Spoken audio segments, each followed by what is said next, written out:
મુક્ત પુરુષ તો તેની રે કહીએ. વર્ષો પહેલા લગભગ 2001ની સાલ હતી અને આવો સમય હતો, જૂન જુલાઈ મહિનાનો સમય હતો. અમને કેટલાક સંતો, બધા અમે નવા નવા સંતો થયેલા, કેટલાક સંતો અને કેટલાક ભક્તોને લઈને ગુરુજી સાથે વિચરણમાં લાભ મળેલો. નાનકડી એ વખતે આપણે ટેમ્પો ટ્રાવેલ ગાડી હતી ને બીજી 2-4 ગાડીઓ ને બધા લગભગ 50 સંતો ભક્તો બધા, એટલે સાધક મુક્તો બધા, અને સોરઠમાં વિચરણ માટે જવાનું થયેલું. સોરઠમાં વિચરણ માટે ગયા અને માંગરોળ અમે ગયા હતા. ગુરુજી સાથે હતા, બધાને ખૂબ આનંદ, ખૂબ લાભ. એટલે ગુરુજી પણ ખૂબ રાજી હતા. એટલે ગુરુજી કે ચલો બધા સંતો ભક્તો બધા જોડે છે, આપણે દરિયામાં સ્નાન માટે પધારી, હરિકૃષ્ણ મહારાજનો અભિષેક થાય અને સંતો સ્નાનાદિ ક્રિયા માટે પધારીએ ત્યાં આગળ. અને સ્નાન લીલા કરવા માટે ગુરુજીએ રાજી થયા. બધા ભક્તોની, સંતોની પ્રાર્થના હતી અને ગુરુજી સામેથી કીધું એટલે બધા તો રાજીના રેડ થઈ ગયા કે ગુરુજી જોડે લાભ મળશે. ચોમાસાનો સમય, થોડો વરસાદ ને વાતાવરણ બધું, પવન ખૂબ, વાતાવરણ બહુ ઘેરાયેલું. ત્યાં કોઈક રસ્તામાં કોઈને પૂછ્યું કે ભાઈ અમારે દરિયા કિનારે જવું છે. એટલે એક જણે કીધું, સ્વામી સંતો તમે આ બાજુ જશો ને, પણ તે બાજુ બધા બહુ આવતા હોય છે કે એની જગ્યાએ તમે આ બાજુ જાઓ કે ત્યાં સંખ્યા ઓછી હશે. એટલે અમે જુદી દિશામાં અમને મોકલ્યા.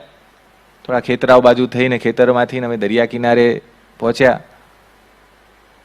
દરિયા કિનારે પહોંચ્યા ને દરિયો ખૂબ, વાતાવરણ ખરાબ હતું, થોડું વરસાદનું વાતાવરણ, પવન ખૂબ, અને દરિયામાં ભરતી હતી. ભરતી ખૂબ અને મોજા બહુ ઊંચા ઉછળે. એટલે અમે એ બાજુ જતા હતા, પેલું ગાડી થોડી દૂર ઊભી રહીને ત્યાં દરિયા કાંઠે અમે ચાલતા ચાલતા જતા હતા. સંતો બધા, હરિકૃષ્ણ મહારાજ સંતોના હાથમાં, ગુરુજી જોડે. એટલે રસ્તામાં એક ખેડૂત મળ્યો, ક્યાં જાઓ છો કે સંતો? એટલે કીધું કે ભાઈ અમે ત્યાં દરિયામાં સ્નાન કરવું છે એમ. તો કે જવાય એવો નથી, દરિયો ગાંડો છે કે અત્યારે દરિયો ગાંડો છે. એટલે પછી તો ગુરુજી કે આપણે જઈએ ખરા, આયા છે ત્યાં સુધી. અમે નજીક ગયા ને જોયું તો સારું બીક લાગે. દરિયામાં હોય ઊંચા ઊંચા મોજા ઉછળે, 10-10, 15-15 ફૂટ ઊંચા મોજા આવે. અને આમ ગાંડો એટલે આમ દૂર ઉભા રહ્યા કે આમાં જવાય એવું છે નહીં અત્યારે. એટલે ગુરુજી કે કંઈ વાંધો નહીં, અત્યારે આવ્યા છે તો મહારાજને થોડું ચરણે અભિષેક કરી અને પાછા વળી. એટલે ગુરુજી કે સંતો એક કામ કરો, તમે બધા અમારી સાથે જોડાઈ જાઓ.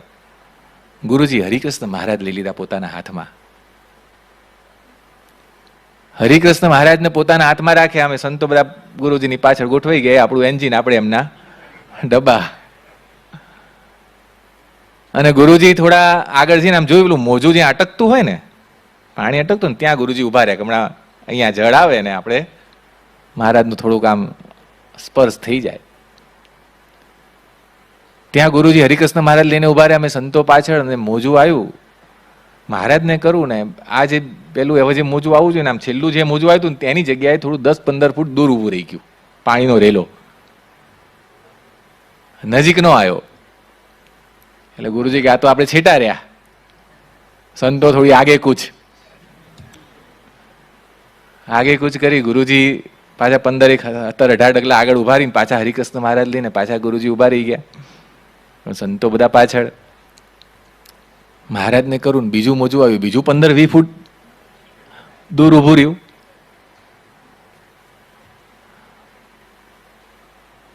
ગુરુજી કે આગે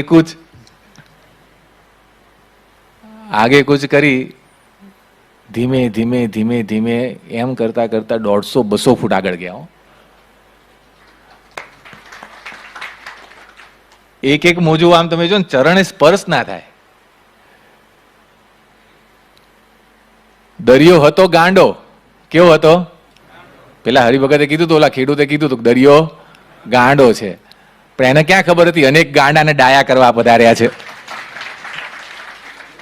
અનેક ગાંડા થયેલા છે આ માયામાં, એને ડાયા કરવા પધાર્યા છે. ત્યાં દરિયા ડાયો નહીં કરે. અને મુક્તો 100-150 ફૂટ આમ આગળ જતા ગયા. હરિકૃષ્ણ મહારાજ ગુરુજી હરિકૃષ્ણ મહારાજની સાથે રાખી અને આમ બધા જાય. દરિયો તમે જો ને તો શાંત થઈ ગયો.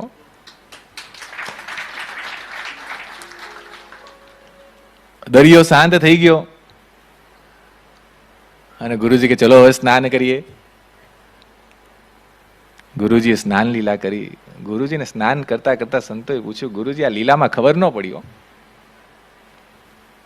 જો દરિયામાં તો તમે જતા હોય, ઘણા લોકો બીચ ઉપર જતા હોય ને, અરે સંતોય સંપ્રદાયના ઘણા જતા હોય, સાધુય જાય. મોટાની રીત બહુ જુદી છે. મુક્તો મોટા કોને કહેવાય? ક્રિયા તો મનુષ્ય સરખી જ છે. જગતના જીવે દરિયા કાંઠે જાય, અરે ભગવાનના ભક્તોય જાય, સંતોય જાય, પણ સત્પુરુષ જાયમાં બહુ મોટો ફેર છે. મુક્તો એની ક્રિયામાં બહુ મોટો એના હેતુ હોય ક્રિયાના. ગુરુજીને પૂછ્યું, ગુરુજી આ, અને જ્યાં પછી છેલ્લા ઉભા રહે ને 150 ફૂટ આમ કરતા પછી જેવું આમ ચરણે ગુરુજી બીજા, ગુરુજીના ચરણ પખાડ્યા પાણીએ, દરિયો એકદમ શાંત થઈ ગયો. સ્નાન લીલા કરી. ગુરુજીને પૂછ્યું, ગુરુજી લીલામાં ના ખબર પડી? ગુરુજી કે આનાથી બહુ અપરાધ થયેલા. જો મોટાની રીત આપણને આ શબ્દો આપણને ખબર ના પડે, બુદ્ધિવાળાને અવરભાવવાળાને ઘેર આમ તમે જો ને તપી જ ના પડે કે એને બહુ અપરાધ કરેલા. પણ આજે મહારાજનો સંકલ્પ થયેલો કે આજે એના અપરાધ ધોવા છે. કેવો એ જીવ છે ને, આજે એના અપરાધ ધોવા છે. પણ હવે એને પાછો પડી ગયેલો ને એટલે ચરણ સ્પર્શ કરી નહોતો શકતો. એને સ્નાન કરવા દેવા, એને હજુ અપરાધનું ફળ થયું ને સેવા પણ ના લઈ શકે, એટલે સ્પર્શ ન કરી શકે. અમે સ્પર્શ કરાવવા નજીક આવતા ગયા, દૂર થતો ગયો. પણ જેમ જેમ દર્શન થતા ગયા ને એમ શાંત થતો ગયો, કારણ કે સંકલ્પ હતો ને આજે મહારાજનો. કેવો મહારાજનો સંકલ્પ હતો ને કે મુક્તો કીધું, મહારાજ હવે શું? એટલે કે આજે મહારાજનો અભિષેક થયો છે, મોટા પુરુષે સ્નાન કર્યું છે, અને ગુરુજી અભિષેકનું જળ આમ પેલું નીચે મહારાજનું પાત્ર હતું ને એમાં અભિષેકનું જળ ને અભિષેકનું જળ આમ દરિયામાં નાખ્યું. ગુરુજી કે આજથી આના બધા અપરાધ માફ, એટલું નહીં, આમાં રહેલા જેટલા છે ને એ બધાયનું પૂરું. કેવો